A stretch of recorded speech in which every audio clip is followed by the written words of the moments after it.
I say that turning to politics is the only way. We face real ghetto pain, we face real ghetto pressure.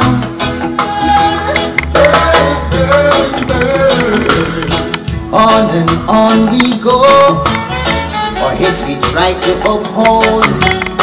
Our brothers turn to crime, killing each other to face real ghetto pain, to face real ghetto pressure.